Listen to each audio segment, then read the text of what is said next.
সবজি চপ বানানোর জন্য আলুকে কুচি কুচি করে নেবেন, একটু টমেটো কুচি কুচি করে নেবেন, ভালো করে কুচি কুচি করে নিয়ে নেবেন। পেঁয়াজ, কাঁচামরিচ, ধনিয়া পাতা এগুলো আলুর সাথে মিক্স করে নেবেন ভালো করে মিক্স করে নেবেন। খাইতে কিন্তু অনেক স্বাদ এই সবজি চপটা। পরিমাণ মতো লবণ দিয়ে দিবেন। আপনারা ঘরে বসে খুব সহজেই এরকম রেসিপি বানাতে পারবেন। মরিচ, হলুদ, মশলা দিয়ে দিবেন।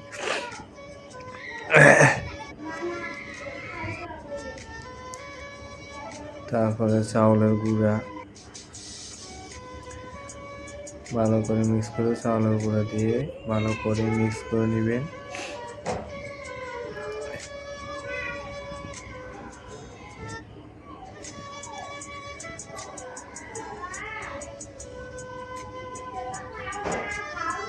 চাউলের গুঁড়োগুলো মিক্স করে একটু বেকিং পাউডার দিবেন, সোডা, ডিম দিয়ে দিবেন একটা। আমরা অল্প করে বানাচ্ছি এই জন্য একটা ডিম দিচ্ছি, বেশি করে বানালে 2টা দিবেন, 3টা দিবেন, পরিমাণ মতো দিয়ে দিবেন।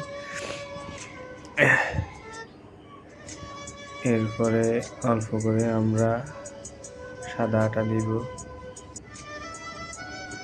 ভালো করে মিক্স করে নিলাম। সাদা আটা দেওয়ার পরে আমরা গরম তেলের মধ্যে একটা একটা করে দিয়ে দিব।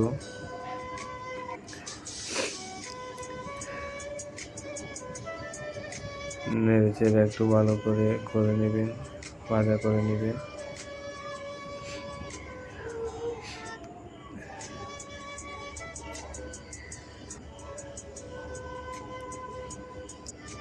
আমরা এগুলো নামাই ফেলবো, ওগুলো হয়ে গেছে।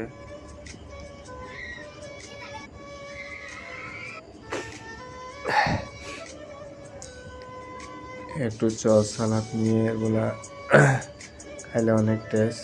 ভিডিওটা যদি ভালো লাগে সাবস্ক্রাইব করবেন, লাইক কমেন্ট করে পাশে থাকবেন। ধন্যবাদ সবাইকে।